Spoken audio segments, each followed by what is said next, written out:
C'est évidemment une très belle nouvelle pour le département, c'est une très belle nouvelle pour le sport, c'est un bâtiment absolument magnifique, particulièrement fonctionnel, c'est grand, c'est confortable, c'est très impressionnant et ça donne une image formidable et du basket, en espérant d'ailleurs que ça attire de nouvelles vocations, du sport plus largement, parce que c'est une salle, il ne faut pas l'oublier, qui est une salle omnisport et pas seulement dédiée au basket. Et puis c'est une très très belle nouvelle aussi pour le territoire et pour le département qui va en bénéficier à la fois en termes d'image et encore une fois en termes de sites à visiter et où vous pourrez désormais assister à des matchs dans des conditions de confort absolument remarquables que nous attendions avec une certaine impatience. Oui, alors évidemment, cette très belle réalisation est le fruit d'un partenariat particulièrement constructif. On en voit aujourd'hui le résultat. Un partenariat associant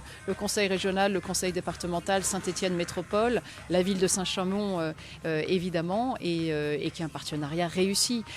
Ça fonctionne quand on se met tous autour de la table pour élaborer un projet d'intérêt commun, d'intérêt partagé. Eh bien, on le voit ici et c'est une très très belle nouvelle, ça fonctionne. D'une manière générale, toute nouvelle construction doit intégrer cette dimension de développement durable, de réduction le plus possible de la consommation énergétique. Nous sommes là au cœur d'une politique publique absolument prioritaire, majeure pour notre pays.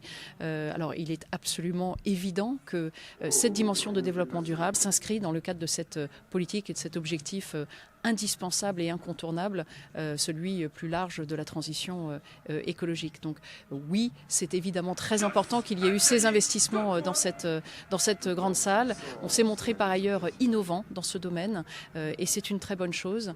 Il faut continuer dans ce sens et clairement, là nous sommes sur des politiques prioritaires et encore une fois absolument incontournables pour notre pays et plus largement encore pour notre planète.